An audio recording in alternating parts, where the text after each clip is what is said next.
नमस्कार, आदाब, सत श्री अकाल, गुड मॉर्निंग। मैं हूँ आपके साथ धीरज। सबसे पहले आप सभी को 74वें स्वतंत्रता दिवस की हार्दिक शुभकामनाएं। आज हम बात करेंगे उस महानायक की, उस स्वतंत्रता सेनानी की जो भारत का पहला रॉबिन हुड कहलाया। हम बात करेंगे उस स्वतंत्रता सेनानी की जो अपने दुश्मनों और अंग्रेजों की नाक काट देता था। मशहूर भी इसी कारण हुआ कि नाक काट देता था। आज हम बात करेंगे जननायक तांत्या भील की। इस तरह की जानकारी के लिए हमारे चैनल को सब्सक्राइब करें, वीडियो पसंद आने पर वीडियो को लाइक करें और इस जानकारी को पूरे देश भर में फैलाने के लिए वीडियो को शेयर जरूर करें। आइए चलते हैं जननायक तांत्या भील की जीवनी पर। तांत्या भील का जन्म खंडवा के पंधाना तहसील के छोटे से गांव बरदा में हुआ। सन 1842 में तांत्या भील का जन्म हुआ। उनके पिता भाव सिंह जो एक छोटे से टुकड़े पे अपनी खेती करते थे, किसान थे, वहाँ पर उनका जन्म हुआ। जन्म के कुछ समय पश्चात ही उनकी माता की मृत्यु हो गई और वो अनाथ से हो गए। फिर उनके पिता ने उनका पालन पोषण किया। कम उम्र में ही उनकी शादी कागज बाई के साथ हो गई। उनके पिता की पुश्तैनी जमीन पर ही वो अपनी खेती करते थे और अपना जीवन भरण पोषण करते थे। लेकिन पिता के मृत्यु के बाद उनकी खेती पर 4 साल का जमींदारों और साहूकारों का कर्ज चढ़ गया, जिसके कारण उनकी जमीन साहूकारों और जमींदारों ने हड़प ली। पिता की मृत्यु के बाद पिता द्वारा खरीदी गई जमीन जो पोखर गांव में उनके मित्र शिवा पाटिल के साथ मिलकर उनके पिता ने खरीदी थी, उस जमीन से भी शिवा पाटिल ने तांत्या मामा को बेदखल कर दिया। इसका केस खंडवा की अदालत में चला, लेकिन केस में तांत्या मामा को हार का सामना करना पड़ा और जमीन भी गंवा दी गई। उसके बाद इन्होंने विद्रोह का रूप अपनाया और शिवा पाटिल का विरोध करते हुए उसकी जमीन हड़प ली। जमीन हड़पने के बाद शिवा पाटिल ने पुलिस से इसकी शिकायत की, जिसके बाद तांत्या मामा को गिरफ्तार कर लिया गया। 1 साल की कड़ी सजा उन्हें सुनाई गई न्यायालय द्वारा। सजा के दौरान उन्होंने बंदियों पर हो रहे अत्याचारों को अपने आंखों से देखा, जिसके कारण उन्हें अंग्रेजी हुकूमत के खिलाफ अपनी आवाज़ बुलंद करने का एक रास्ता मिला। अंग्रेजों के खिलाफ उन्होंने मोर्चा खोल दिया। जेल में रहते हुए भी उन्होंने अंग्रेजों के खिलाफ मोर्चा खोला, लेकिन जेल से छूटने के बाद उन्होंने प्रत्यक्ष रूप से अंग्रेजों का सामना किया और अंग्रेजों के खिलाफ अपनी आवाज़ को बुलंद किया। उन्होंने कई जमींदारों और साहूकारों को लूटा और उसका लूटा हुआ पैसा गरीब और असहाय लोगों में बांट दिया।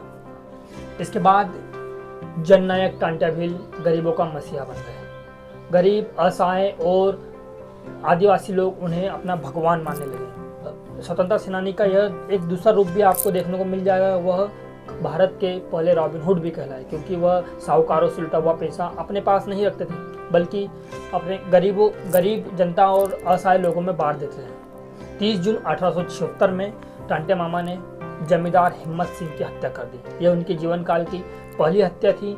ऐसा इतिहास में दर्ज है कि उन्होंने सबसे पहले हत्या हिम्मत जमींदार की, जिसके बाद अंग्रेजों के सामने वह पुरजोर तरीके से खड़े हुए। हत्या के बाद तांत्या मामा को पुलिस द्वारा गिरफ्तार कर लिया गया। सन 1878 में तांत्या मामा ने अपने कुछ प्रमुख साथियों के साथ जेल से फरार हो गए। 20 फीट ऊंची जेल की दीवार को लांघकर अपने साथियों के साथ तांत्या मामा फरार हो गए। तांत्या मामा ने अपने साथियों के साथ एक समूह बनाया जो गरीबों की सहायता, गरीब लड़कियों का विवाह और असहायों की मदद करता था। इसके बाद से उनका नाम जननायक तांत्या मामा पड़ गया। जहाँ एक और लोग उनकी पूजा करते, वहीं दूसरी ओर पुलिस और अंग्रेजी प्रशासन और जमींदारों के आंख में तांत्या मामा खटकने लगे थे। वह चाहते थे कि जल्द से जल्द तांत्या मामा खत्म हो और हमें इस समस्या से निजात मिले। सन 1880 में तांत्या मामा को पकड़ने के लिए अंग्रेजी हुकूमत ने इंग्लैंड से विशेष बल बुलाया, जो तांत्या मामा को ढूंढना, उसकी हर खबर रखना और उसे पकड़ने के लिए गठित किया गया था। इंग्लैंड से आए अफसर और उनके कई दुश्मनों की तांत्या मामा ने नाक काट दी थी। यहाँ से तांत्या मामा प्रमुख इस बात से हुए कि तांत्या मामा अपने दुश्मनों और अंग्रेजी अफसरों की नाक काट देते थे। नाक काटना उनका एक विरोध दर्ज कराना था अंग्रेजी प्रशासन के खिलाफ कि वह उनकी नाक तक पहुंच सकता है। तांत्या मामा का प्रमुख प्रभाव मध्य प्रांत के मालवा, निमाड़, होशंगाबाद, बैतूल, और महाराष्ट्र के कुछ तटीय क्षेत्र तक रहा था। टांटे मामा की शक्ति को बढ़ते हुए देख अंग्रेजी प्रशासन ने उन्हें धीरे धीरे ख़त्म करने की सोची। इसके साथ ही उन्होंने उनके साथी बिजानिया, दोलिया, मोलिया और हिरिया को गिरफ्तार कर लिया या उनमें से किसी को मार दिया। इसके बाद टांटे मामा कमज़ोर पड़ने लगे। फिर उन्होंने झिरनिया से जंगल की ओर, पाताल पानी के जंगल की ओर अपना रुख किया। जंगल में टांटे मामा गए। फिर अंग्रेजी प्रशासन ने उन्हें चारों तरफ से घेर लिया। कई दिनों तक टांटे मामा को भूखा भी रहना पड़ा, लेकिन वह अंग्रेजों के खिलाफ ही थे। उन्होंने कभी अपना आत्मसमर्पण नहीं किया, अंग्रेजों के सामने कभी घुटने नहीं टेके। 11 अगस्त 1896 को उनकी बहन, जो गणपत राव की पत्नी थी, उनके यहाँ वह राखी बंधवाने गए। गणपत राव के घर पर पुलिस पहले से ही डेरा जमाए हुए बैठी थी। जैसे ही टांटे मामा राखी बंधवाने गए, उन्हें गिरफ्तार कर लिया। उन्हें अपने ही लोगों ने दगा दिया, जिसके कारण वह पुलिस की गिरफ्त में आ गए। 19 अक्टूबर 1889 को अदालत द्वारा टांटे मामा को फांसी की सजा सुनाई गई। फांसी की सजा सुनाने के बाद कहा जाता है कि टांटे मामा जेल से फिर भाग गए और जंगलों की ओर गए, जहां उनकी गोली मारकर हत्या कर दी गई। पाताल पानी के जंगलों में अभी भी उनकी समाधि मौजूद है। वही कई लोगों का कहना है कि टांटे मामा को फांसी दी गई। यह अभी भी राज है, उन्हें गोली मारी गई या फांसी दी गई, इसका अभी तक कोई पुख्ता सबूत नहीं मिला है।